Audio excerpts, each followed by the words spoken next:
Hello world. Happy Monday. Hey Brent. Hey, I got your email. I'm gonna reply to you. We'll put together something really cool for you, for your clients, for what you're looking for. Thank you for that opportunity. Thank you for your opportunity for support. Really appreciate it, man. We'll support each other through this. Um, so yeah, I am about to start going through the program I have today.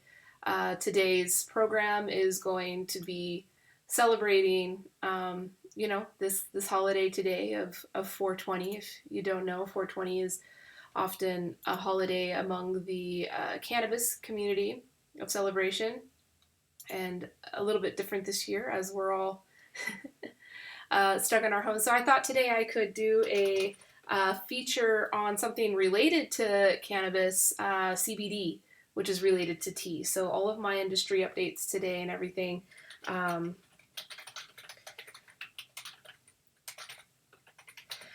is going to be around CBD and the legalities and the marketing and all of that. So hope you guys enjoy. I know it's a little bit controversial and, not what you're expecting or used to, but I think it's good to know what's going on in the industry.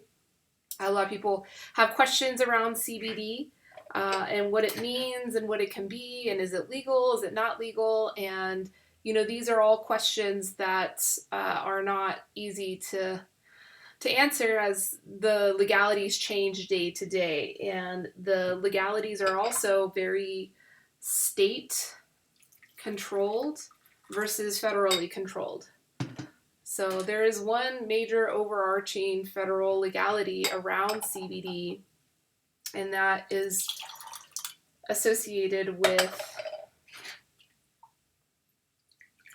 the growing of it. So CBD is actually just one particular compound that's found in the industrial hemp plant. So hemp is, a crop that's been used a lot in the past for fiber and material, and it hopefully, and I'm sure in the future, is also going to be a crop associated with those types of products. But recently, one particular compound found within the hemp plant is CBD, and there has been some health properties associated with this compound. And today's talk is not at all going to be about that. I am in any kind of qualified position to talk about that. Although, if there's anybody watching that wants to contribute and help on that angle or bring that discussion to this, I welcome it. But for me, what I want to talk about is more the industry updates around it. So the whole overarching category of agriculture, around CBD is industrial hemp. And industrial hemp is going to produce this compound. And of course, there's been breeding, and there's been, hybrids of the plants that have been created to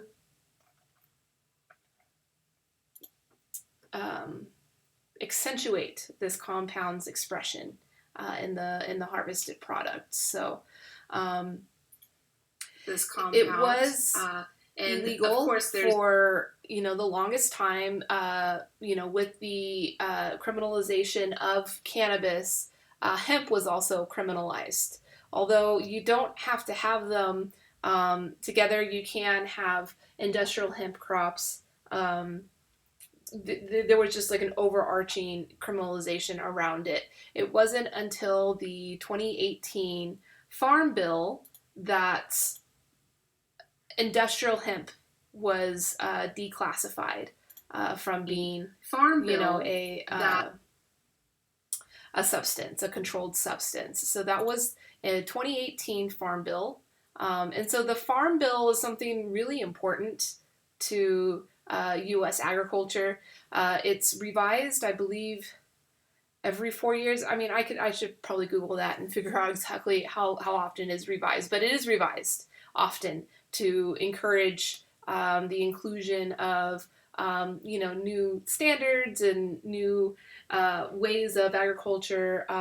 But the Farm Bill is actually the part of our U.S. agriculture regulation that stipulates upon um, subsidies, which is a really fascinating part about U.S. agriculture. Hi, Yukiko. Good to see you. Ohio. So yeah, you might have heard of farm subsidies. These are like corn, a lot of the like monoculture crops that are a big part of our economies and like the Midwest, and I mean pretty much all throughout the U.S. But I think the Midwest is a big source of this. The government protects the prices of those crops to encourage, of course, that we continue to make them, and people get paid, are guaranteed getting paid a certain price for their crops, and allows people, to get paid for, a crop that maybe we don't value as much as something else, but the conventional corporate system that's involved with a lot of this regulation and policying, would benefit from it. So this is the same farm bill that covers all of those things, is also what declassified industrial hemp. So from 2018, we had this big kind of surge in planting of industrial hemp. And that also coincided at the same time of this kind of medical discovery around the healing properties of CBD and the, almost pharmaceutical application. And so, yeah, you've seen this. I'm sure you've seen, even in like regular grocery stores now, you're seeing CBD related products that have some type of, it may not be marketed on the package, but there has definitely been very large scale consumer marketing campaigns to educate people around the benefits of CBD for anxiety, or for a whole list of other health benefits that are claimed with it. Hi Shiloh, good to see you. I'm talking about CBD and tea.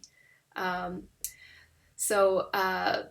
we have a big supply of CBD and a lot of anticipation from back in 2018 when industrial hemp was legalized.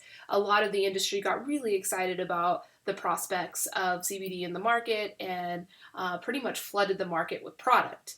And we're just now starting to see kind of this adjustment of that supply getting into the market. And so that's why you're seeing a lot of CBD products, even in the grocery store. And it's definitely being marketed as a more holistic healthcare approach. And again, I'm not going to talk about that part of it. I'm just talking about the industry. Now, all types of products being made. A lot of them are topical products, so like creams and other kind of salves that you can like put on your skin that will help with like muscle pain or things like that. But there also is a lot of consumable products being made. So this is like candies, like gummies, like the old the old edibles of gummies and vitamins and other products, but also including tea. And since I like to talk about tea here, we like tea here a lot. I'll be talking about CBD going into tea and the regulations of it. Before I get into that, I am going to start brewing some. So actually, I have some industrial hemp here. I'm not going to call this CBD. I think the variety that was used for this was, breeded to be like a high CBD content. But this, I'm not trying to say this for CBD. This is just kind of like some cuttings and different pieces from industrial hemp plant that I'll be brewing. It's definitely organic, but I'll just be brewing. And so you want to see, there's like different pieces, different specs. There's actually some seeds in there if you look. This is definitely like the really nice high quality cut. This is like industrial cut. And usually something like this would then go into the extraction machines.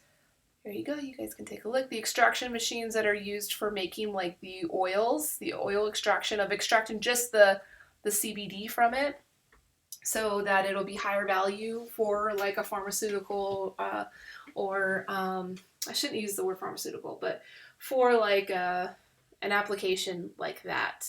Um, but this, yeah, this is just some cutting stuff, and I'm just gonna brew it. And I can talk to you about its taste and about the experience of brewing it, and all of that, just in concert with what I'm talking about today with you guys. Take a smell. Definitely smells herbaceous.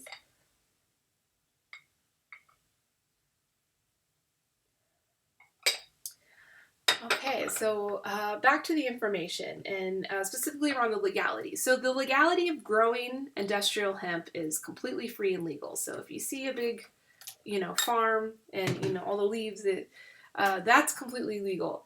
The marketing of products is the manufacturing and marketing of products utilizing industrial hemp to create CBD related products is also regulated, but it's regulated on a state by state level. There is not a whole lot of concert among all the different states on a federal level, other than that it can be grown, and that's like a huge accomplishment anyway. Because yeah, you can't make any of these products if you don't have the plants in the ground growing. I'm sure over time more regulation will come on a more federal level, but right now, if you are interested in getting into the business of CBD, I do recommend that you look at your state level regulations, because those are going to far supersede the federal regulations, because they're much more advanced than the federal level. So, for instance, here in Nevada, there is a pretty complex, we do have legalized recreational cannabis. So that's the actual like THC related products that are usually celebrated today. But related to that is CBD products, and the licensing is very different than the THC licensing, but there still is a licensing. So there's a license to grow, there's a license to manufacture, and then there are regulations, not a license, but regulations around retailing. And retail of the products just has to make sure that they are sourcing their product from a licensed manufacturer, a licensed handler, as they call it. So if you handle the product in any way, be it manufacturing it or like repacking it, anytime the packet is open and handled, there's a license for that. But if you're retailing, there's no license for that. Now, I don't know the regulation in California or the regulation in Colorado and how it differs from Nevada. Like I said, it's a very state by state thing. So I know here in Nevada, those are the regulations here because I've looked into it, because of course I want to be prepared to help our clients that are interested in these products, because it's smart. When you see a market opportunity going on, it is, really smart to prepare yourself and know about how you can get involved in that market. So that's state by state. Now, when it comes to like using it in a food product, a consumed product, now you're getting into the regulation of FDA. And FDA regulation super trumps everything. Like that's like the overarching food safety regulation here in the States. So whatever laws the FDA has in place, regardless of like what other jurisdictions that you're working under, you also will have to apply to the FDA regulations. So that includes the GMPs, the HACCPs, and all of that I've talked about in the past, and perhaps I'll do other live sessions to talk in more detail about those things. But the FDA has a part of the regulation called generally regarded as safe, or GRAS. These are a list of ingredients that are allowed to be used in human consumed products that have been like tested and verified by the FDA that you can use these things. So you might even see that on a food label sometime. Now that I've told you, you might say, so and so has been deemed generally regarded as safe. It's kind of a funny wording from the FDA. So the FDA is now getting involved in saying that not all CBD products have been generally regarded as safe. So yeah, before I get deeper into that, I'll just show you the brood here. So this is CBD tea, just CBD plant material dried. Not just the flower. There was, I'm sure, pieces of flower in there, but it was also the stems, the seeds, and all the other stuff.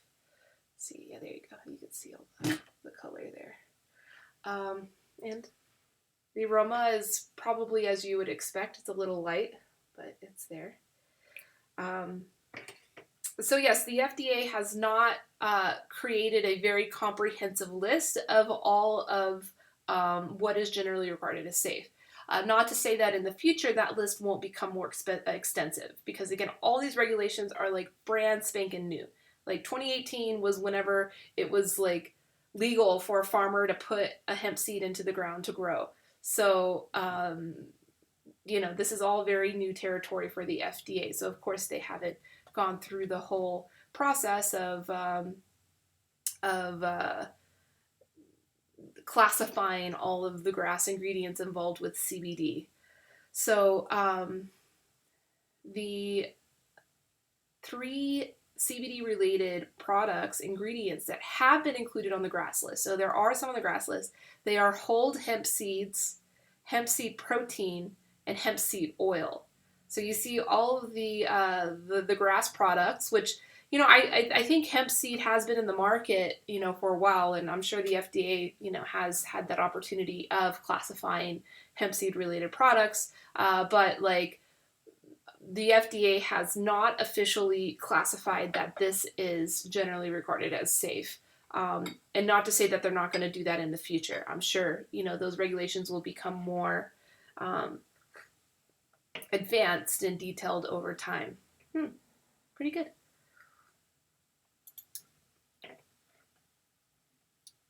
Aloha, Michelle. Good to see you. Yeah, Michelle, if you have any insights about the state regulations around CBD related products in Hawaii, I'd love to hear from you. I haven't explored that much. I'm sure it's developing. This industry is developing everywhere. Okay, so I just gave the bad news that the FDA regulations are not fully advanced around hemp. They have started to come down on certain products that are mislabeling or misusing these ingredients as not being grass ingredients, and I just come across several articles of warning letters that have been issued to different companies by the FDA about their use of ingredients that aren't regulated. So I do I know that there are a lot of CBD related products out there, and actually some of them may be legal. It just depends on what's in it. So like this just being like the raw hemp plant material brewed as a tea is not on that list. But it could be like a green tea or an oolong tea that's been coated with a product, a CBD product that's derived from those generally regarded as safe ingredients. So there is the possibility that it is legal and completely, within the regulations. And I'm sure any major manufacturer that is getting into the marketing of those kind of products is aware of those things, So, I am like giving some caution about how to move forward in this. Like, first of all, like stay connected to your state regulations. And if you're connected there and licensed there and connected with the industry, I think that you're going to do really well. Hey, Joseph, good to see you, Waz. Miss you, buddy. There is a delay. Hi from Brazil. Yeah, there is a delay. There's always a delay in the live. On every stream, wherever you are, there's a little bit of a delay. So if you ask a question or something, oh, it's okay now. Sorry, maybe it's my internet service here that causes delays too. So yes, first check out your state licensing. Stay in touch with all the industry there, and I'm sure you're going to do fine. Uh, but then also be mindful of those federal level regulations because they do have the jurisdiction and power to do something about it, like these warning letters and telling these companies to take their products down. And it also could be related to not artificial, but unapproved health claims associated with CBD products. So, these warning letters may not just be because of the ingredient. And so that brings me on to my next point in regards to doing business with CBD related products, especially consumable products, is only working with products that have been tested. And this goes back to like the state level regulations. State level regulations has that testing. So if you are going to be, this is for Nevada. Like I said, I only know Nevada's regulations because I've researched them thoroughly for, my partners here in Nevada. If um, if you have a license to be a handler of industrial hemp products, CBD products, then there is like a very full comprehensive testing process that every batch of ingredient that you bring in for your processing or your handling has to be tested. And that's testing mostly the THC and the CBD levels, but there's also another list of compounds that have to be tested by certified labs, almost kind of like pharmaceutical testing. Like certified labs that are, designated for doing those types of testing and almost keeping the results secure, which is someplace that blockchain actually should or could be applied. Just kind of tipping on blockchain. Everybody's always saying that we should use it for the supply chain of tea. And it's like only when there's a trust by trust transaction going on. So if you're trying to transact lab result data that is secure and verified, that is more of a trust transaction than just, an agriculture commodities supply chain piece. So yeah, having your products tested and having those tests, stored and related, like a traceability program, I think will safeguard you from problems in the future.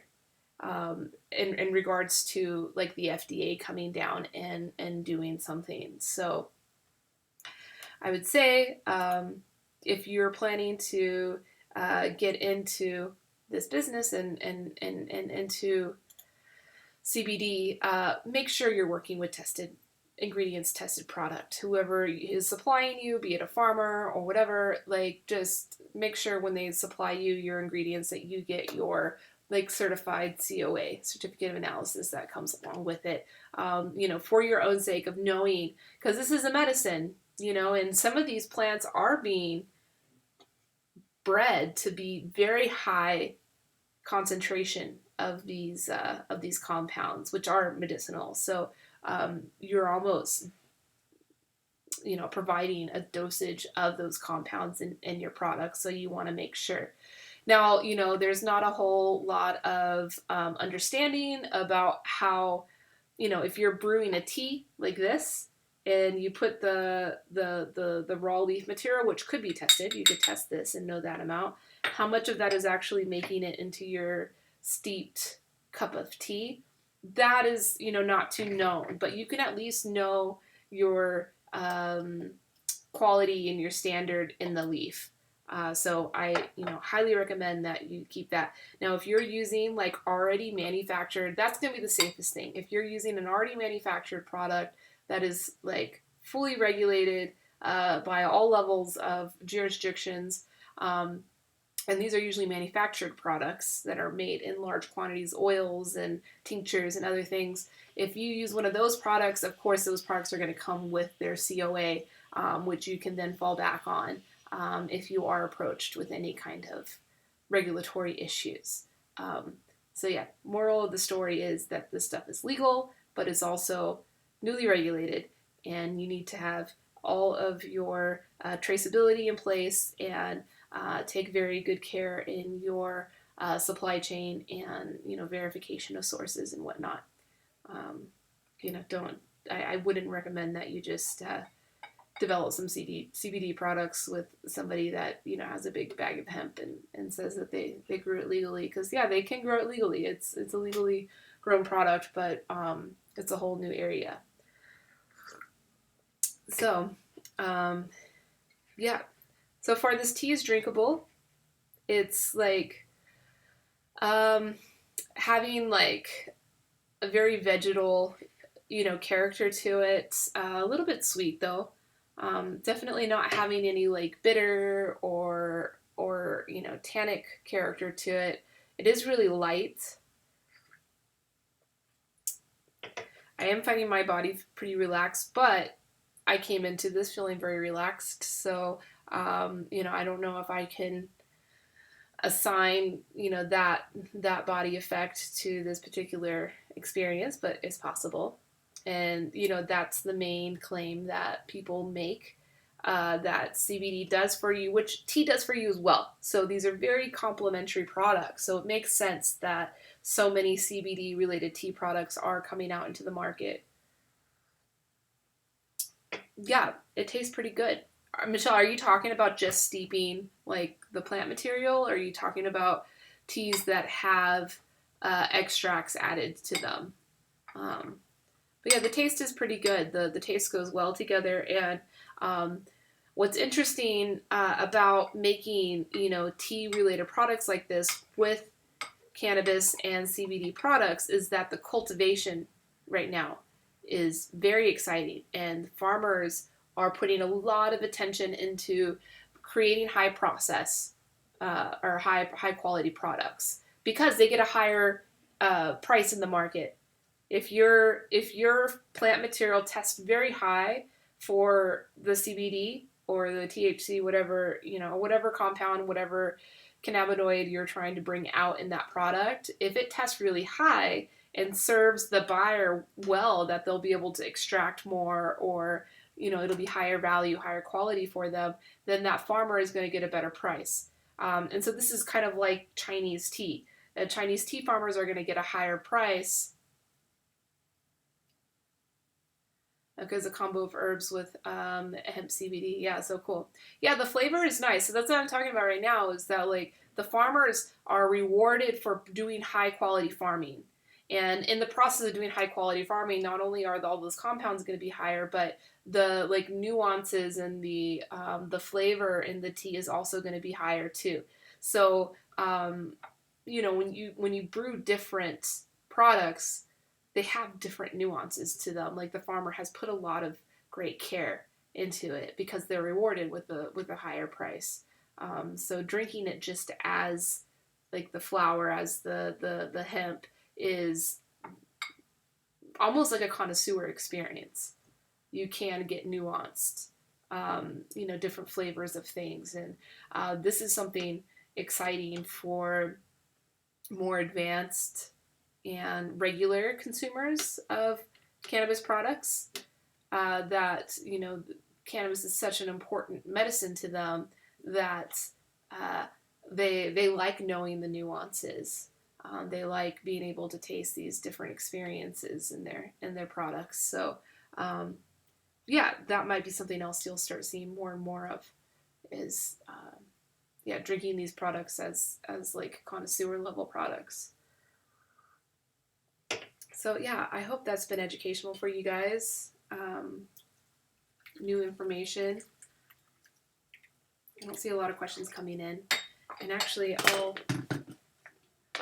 open it up if anybody wants to join in person. You can just come to the link right here. Tealet Tea Party, bit.ly/Tealet Tea Party. You are welcome to come in and chat with me. We don't have to chat about CBD, but I'm sure people have questions, so I'm happy to field them. Not to say that I would know the answer, because I'm not a industrial hemp specialist or a CBD specialist. I just wanted to update on the industry and what the place on the industry, because I'm sure people are confused. Is it legal? Is it not legal? It is legal, but there's things to be mindful of.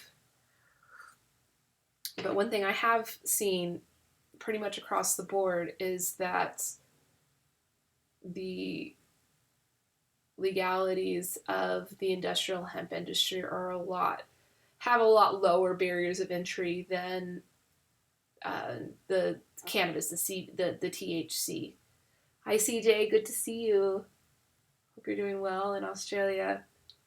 Happy 420. I'm talking about CBD tea today in celebration. Oh, thank you. L. So industrial hemp has a pretty bright future. Right now, like most of the interest and the research and the marketing is all going towards these CBD related products because of the health. Like there are legitimate major players that are trying to head on take on the pharmaceutical industry with it, and that would just be incredible if they could do that. But there is also the more positive prospect of industrial hemp being used for like a fiber, like a building material or clothing or paper or other consumables that we have and building materials that we need that are coming from a more sustainable source, because industrial hemp grows really well, grows really fast. It can actually be good for the soil, like restoring to the soil if done right.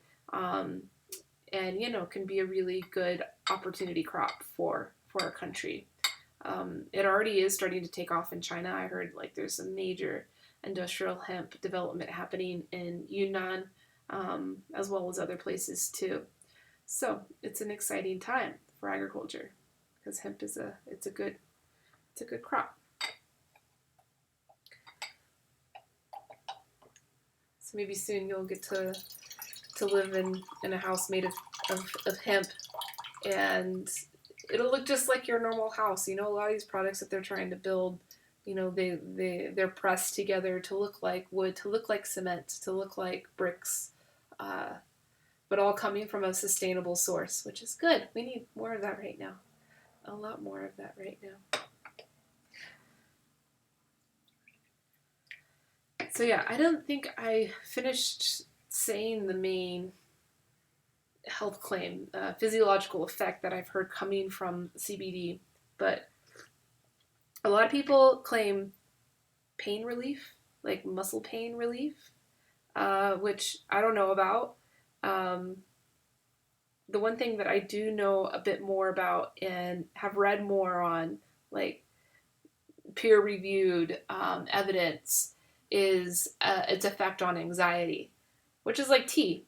Tea does a great deal in helping, balance your body's energy and rid yourself of anxiety. I feel like what I've read of them saying the physiological effects of CBD is very similar to that effect. So a lot of the anecdotal evidence that is proving to be working is a lot of it's associated around like PTSD and reducing seizures, for people that experience seizures.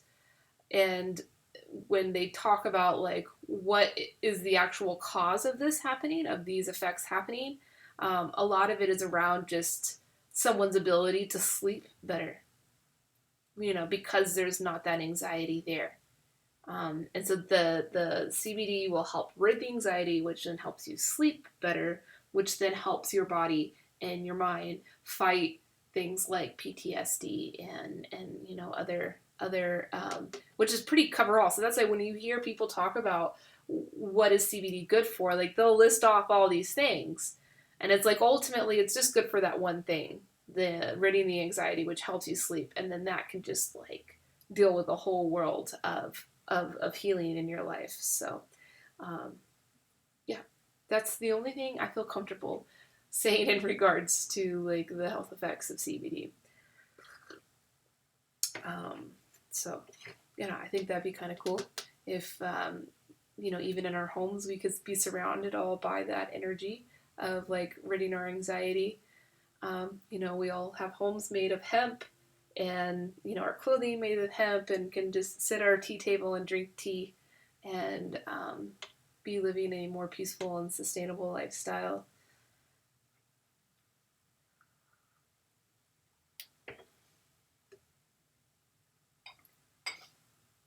So yesterday I had came to the conclusion and announced that I am going to start taking weekends off from doing these daily connections with you guys, which is fine. You know, you're still going to see plenty of me, but I think I have established enough of a foundation with, you know, how to carry these on day to day, and then also enough of a foundational connection with all of you, with all of the community, and finding how, you know, we're getting value out of these experiences. So now I can, you know, enjoy some more time to myself. Not to say that I haven't been enjoying my time. And this is only like an hour or two of my day, but it has been. It will be nice to just be able to spend the entire day being lazy. I haven't done that yet of this whole time. I haven't had just a full day of doing nothing, because almost from the beginning, actually even before the statewide kind of shut down here in Nevada, I already started doing these daily videos. So, and I committed every day. I've done one every day since over, you know, almost 2 months now. So I think taking weekends off will be great. And I feel like I've accomplished a lot in my goals of when I started doing this. So thank you all for being a part of it, and yeah, having fun with me. I think we're all getting a little bit of tech fatigue, which is good, because now it's like getting us to do other things, different things. This morning I got my hands really, really deep in some soil, and that felt good. Hi, Allison. I hope you enjoyed the weekend. Yeah, take some time off. It's good. It's good. I feel I deserve it now. I'm glad though. I was so focused, you know, because if I would have given myself the weekends off, then it would have been a lot easier for me to like not take this as seriously as I did. And so I did, and now I feel like it's in a good place, and I have enough energy and inspiration to keep things flowing every day. Um, so things like this today, I got to focus on industrial hemp and CBD, and you know, now I can focus on something else the next day. So yeah, if you guys have any requests of things that you want, so like last week, Jeremy requested that I talk about the 18 Ruby and the processing, and you know, a little bit more idea about how the processing is affecting the, you know, the final tea. Yeah, please reach out. You can either like message me, you can email Tealet, info@tealet.com, or any other way you can message us. We're all over the internet now. I'm looking at like 5 different screens of all the different places that we are. Yeah, I like good commitments. You know, a commitment, I haven't talked about anybody about this before, of a commitment that I was wanting to do. Like I've been like, since this year started, I've really been feeling inspired to make commitments. So like started out with small ones of like no high fructose corn syrup. I just figured like that would be a good cover all um, resolution that would cover a lot of other processed junk I shouldn't be consuming. So it has helped. It helps a lot now, because since January I have not, you know, been consuming any type of processed food product. So, you know, now that I haven't gone to the store and trying to stay away from processed food, it's been super easy. My body's like really content and happy with what I am eating. But then I also committed to spending more time in Vegas, and you know, coincidentally had something that is making it very easy for me to spend all my time here in Vegas. And then the other commitment that had came up was that I was interested in looking into joining the commissioned officers program in the reserves. So joining the military, which, you know, for a lot of you is probably like a huge surprise, because I'm such a hippie that just wants to make tea and not war. But I don't know. lots of reasons why, and perhaps if you want to have a conversation around that, you are also welcome to reach out to me. Try to make monk fruit natural sweetener. I don't know. I'm still a big fan of sugar. Actually, a good friend of mine, Jeff Larson, has introduced me to the wonderful world of tree syrups. And oh my goodness, that's like my favorite sweetener now. Talk about nuance. The company that he works for is called New Leaf Tree Syrups. And they make all these blends of different single variety trees. So not just maple syrup. Like maple syrup is incredible, and if you get like a really good, clean, organic one, it can be incredible. Um, but when you mix it with these different trees, like birch or beechwood, or they have like a fir one and um, walnut, it like gives different nuances and character to it. Um, and then yeah, the sweetener, it's still sweet and having that really great experience to it, but it leaves less of a negative feeling on the body. So I think it's a more wholesome, sugar to be taking in. Definitely better than fructose. Fructose is just terrible stuff, and high fructose corn syrup is terrible, terrible stuff, which is, heavily related with other terrible processed food products, which, are a part of our life, like since childhood, like we've developed a culture of really appreciating that super overly sweet experience. And then also it's cheap too, and all thanks to that farm bill, the subsidies in the farm bill. The corn is very cheap, and the corn syrup is very cheap, so you can use lots of it to make things ultra sweet. So yeah, fructose is no good. Yeah, Jeff Larson, get that syrup. It's good stuff, Paul. I hope Jeff's doing good. I should, I'll put the link. I'll share the link to his stuff here. Yeah, those syrups are super good, and they do mail order. So no matter where you are, you can get some. They grow it in upstate New York, and I think they're trying to expand into making orchards in other places too. Yeah, so this is like my new favorite sweetener now. I'm a big fan.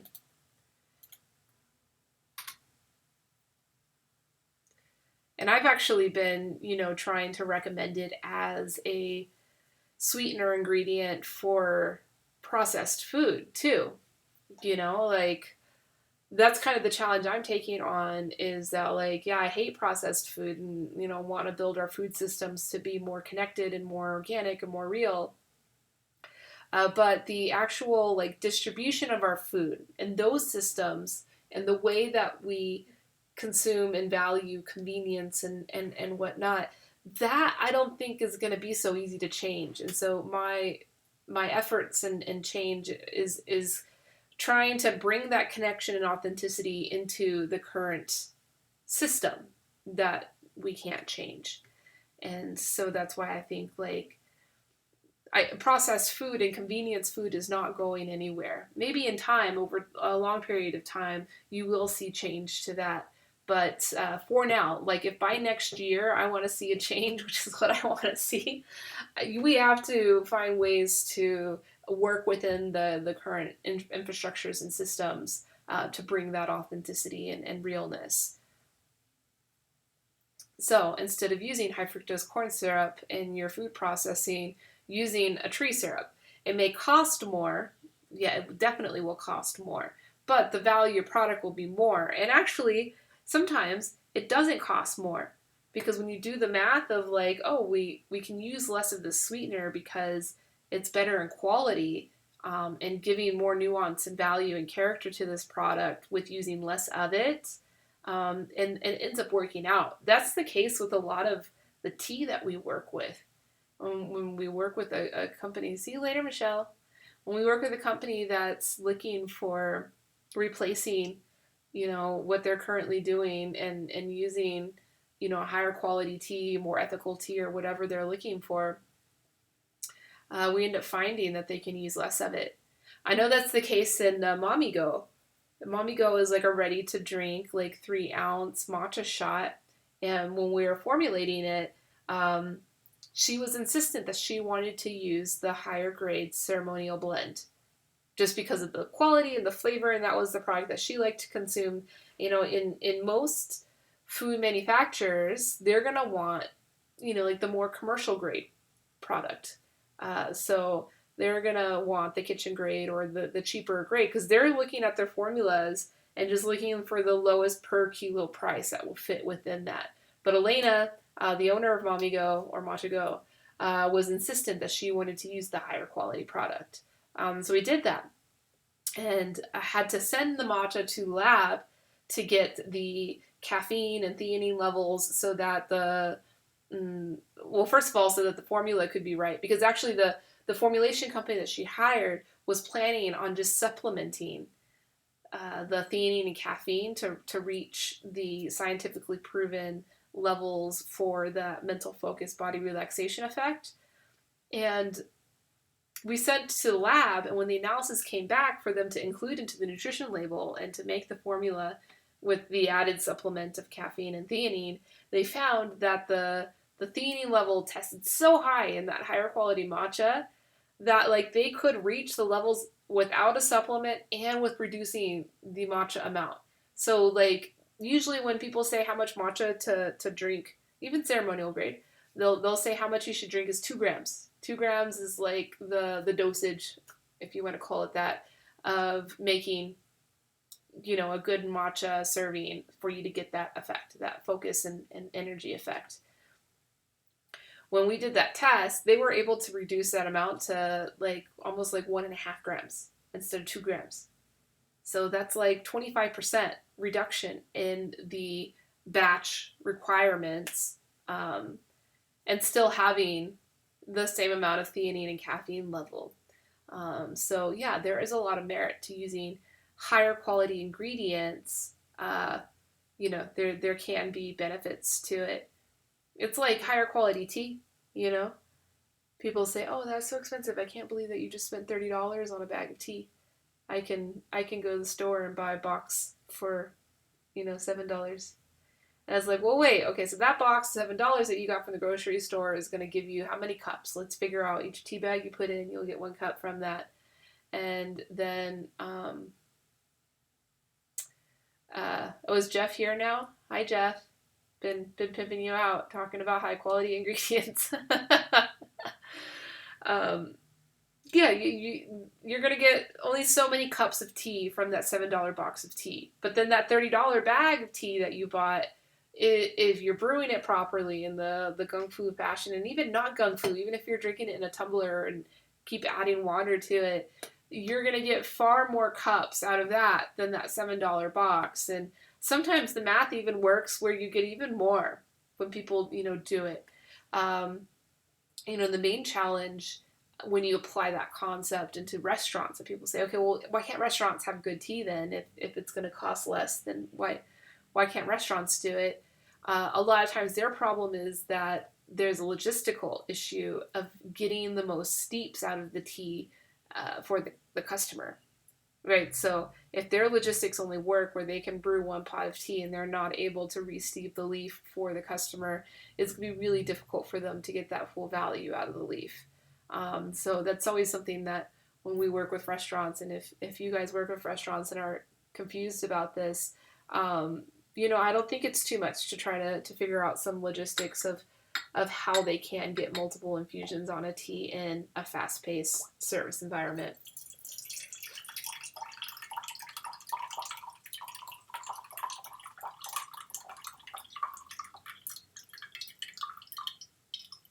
Happy 420, Paul. I've been enjoying and talking about CBD and tea. Thought it was a good, appropriate for the holiday.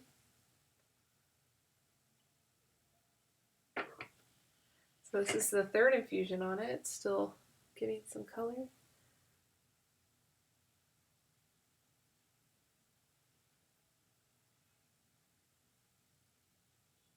Still having some smell. So actually, our friend Vanessa from San Antonio, I was trying to get her on the CBD store downtown. Was that Kana or Canna? I don't know. I think there was like a really nice CBD store I went into one time downtown on Main Street.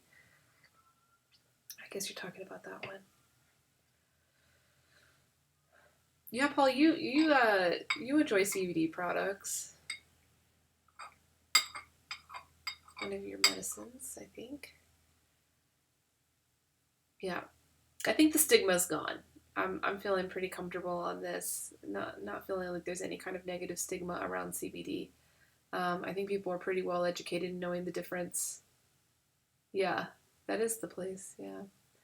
Yeah, knowing the difference, and I mean, I think even the stigma around THC related cannabis products is also pretty much gone. So yeah, we can talk about it. Hi T Zap, good to see you. Just enjoying some hemp flower tea. Well, I shouldn't call it hemp flower. The grade of this was pretty low grade, pretty mix of all the different. So you like CBD pre-rolls and vape pens and lotions. See, so Paul just listed off his favorite products. There's so many different ones. There's even soaps. There's lotions. Well, yeah, you said lotions. But the pre-rolls, so that's kind of like a CBD cigarette. It's like a same here. Oh, are you enjoying some CBD tea too? Or you enjoy the CBD products? Let's see. This is like some different like broken grade. I'm always dropping different broken grade, hemp flower material, stems, seeds.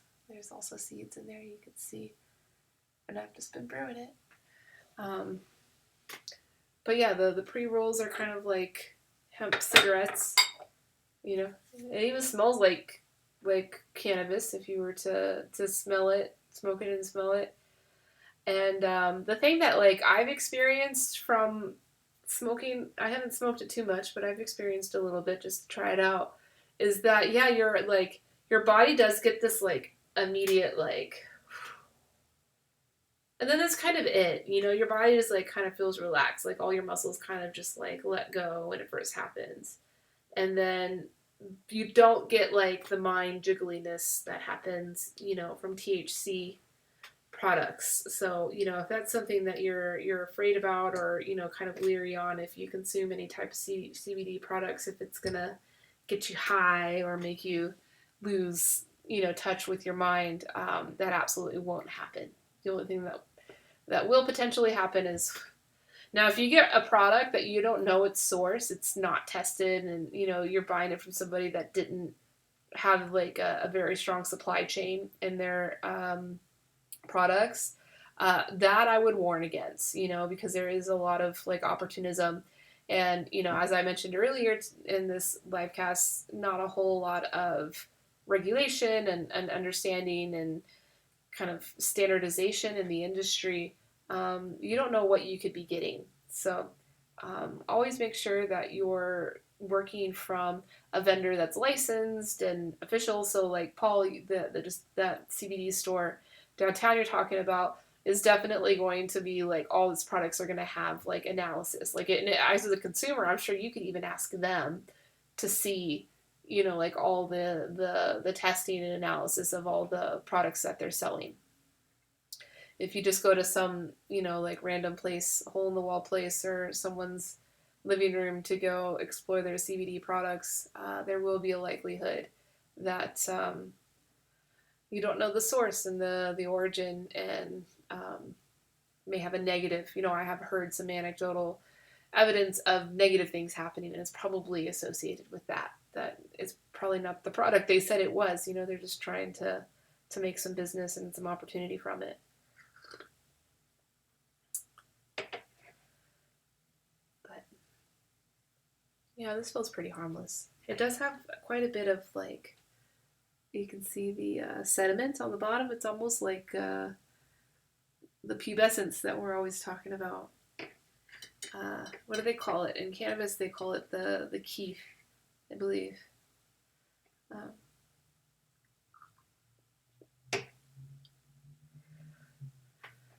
So yeah, feeling good today. I have some more cooking to do. I've been doing a lot of cooking.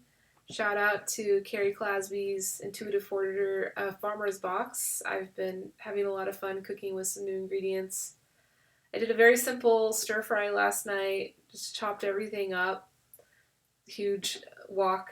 Or I didn't use a wok. I just used a big frying pan. And lots of bacon grease. So that's been something nice. And I'm grateful for that. I've been saving my bacon grease all this time so that I can make some flavorful stuff from my kitchen and not worry about going to the store to replenish my oil supply because I have plenty of bacon grease to make things flavorful. Probably not the regular case of what happens with these farmers market boxes, because people that regularly shop at farmers markets and value that regularly probably like to live cleaner lifestyles, so don't keep a stockpile of bacon grease at their house like I do. But what I'm trying to do in making cooking demos and information around all of the different recipes that I'm making from this farmer's box. Trying to introduce something like this to people that maybe never would have thought about going to the farmer's market, and they'd rather go to the grocery store. But, right now going to the grocery store is possible.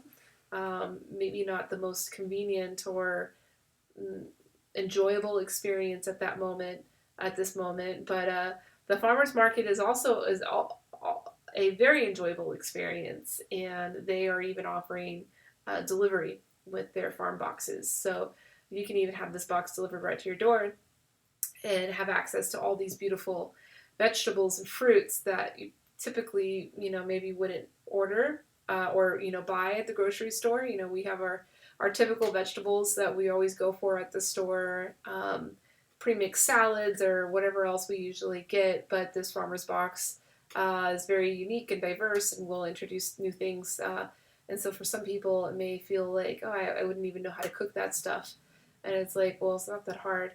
You can cook it just like you cook everything else and integrate it into your usual cooking style and diet.